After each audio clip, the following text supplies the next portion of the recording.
Hi, I'm Nancy Frey, co-author along with my colleague Doug Fisher of the educational leadership column Show and Tell. Talk with a teacher about a daily challenge, and undoubtedly they'll speak about engagement. Engagement is essential in order for us to be able to create those environments such that learning can truly occur. But do we ever talk with our students about what engagement means for them and how disengagement can negatively impact their learning? In the video that accompanies this column, you'll see world history teacher Thomas Chitogi moving his students through a conversation about engagement and disengagement using a jigsaw method. Enjoy. I'm like, you know what? When you walk out of a classroom, when you end the day, you're like, hey, where was I today? So today we're gonna be learning about three things: disrupting, avoiding, withdrawing, participating, investing, and driving, right? All within the classroom, okay? So here's what we got. I'm gonna take us through kind of this, like a jigsaw, and I want us to get to a point where we can just kind of self-assess ourselves. What do you think? Right? Okay, so when I think of disrupting, I think of obnoxious behavior that might disrupt our learning. What kind of obnoxious behavior? So like, kind of like what Hayden did earlier, when you like tap somebody and you're like, and you keep tapping them, but they don't want to be bothered because they're learning. Like, give me an example. Have you ever seen disrupting in a classroom? Like, give me some personal experience. When a kid randomly starts like throwing things, or randomly just starts like acting up for no reason, or like do something that would get everybody's attention, 100%. so that oh, I'm doing this and I'm doing that, so it can just disrupt everybody and mess up everything. When you lose interest, what happens? You like start to doze off and like thinking about something else. Daydreaming. Yeah. Or you probably just go to sleep in class. Go to sleep in class. Cell phone's probably another huge one. Good. What do you think the difference is between avoiding and withdrawing? Avoiding for me is like purposely avoiding, losing interest. Yeah. It's just like I don't feel like doing it. Right. Investing looks Raising your like hand. participating. Actively participating. Actively Raising your hand. Taking Yes. notes. Taking notes. Good notes.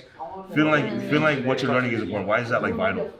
Because then they'll be interested too. Good. And not only interesting, but like you'll be more engaged. You'll be like. You'll enjoy it more. One more time. You'll enjoy it more. You'll enjoy it more. Good. What else? Right. So according to what we see here, driving is setting goals, seeking feedback, driving your learning, and tracking your progress. Right. How would you do that? How can you ensure that you're driving your learning? By doing the most you can to learn. Good. Well, doing the most you can to learn, but like, what does that look like? Does that look like contacting your teachers?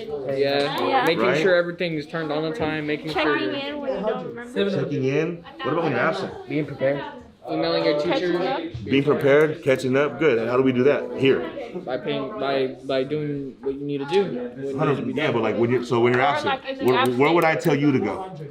To Canvas, Canvas, right? Everything's on Canvas, right? Right. And then the last one that we talked about was like self-assessing. What is that? What does self-assessing mean? where you're at, like as Seeing a where you're at. as a learner, how much you know. Perfect. That doesn't have to be like a test, right? That could be you just kind of reflecting, just taking a step back. How well do I know this? What do I need Perfect. Well, we're going to go back to our home group. So you're going to go back to the table you first started at.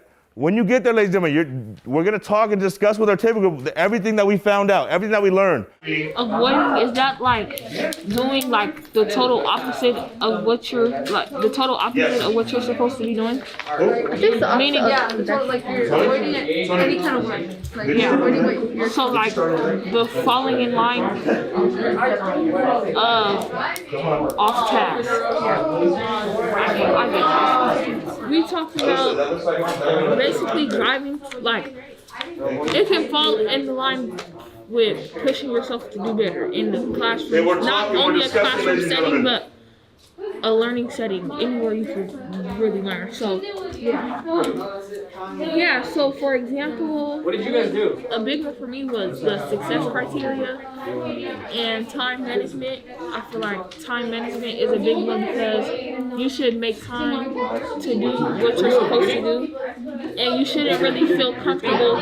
You shouldn't really feel comfortable turning in your work like late just because you have the option to. Like that shouldn't. You shouldn't set yourself to do that. That's like it could set yourself up for failure because of the simple fact that you turning in work like say for instance like a month later and stuff. You're falling back on a lot of things. So time management is really a big one for me. Time management.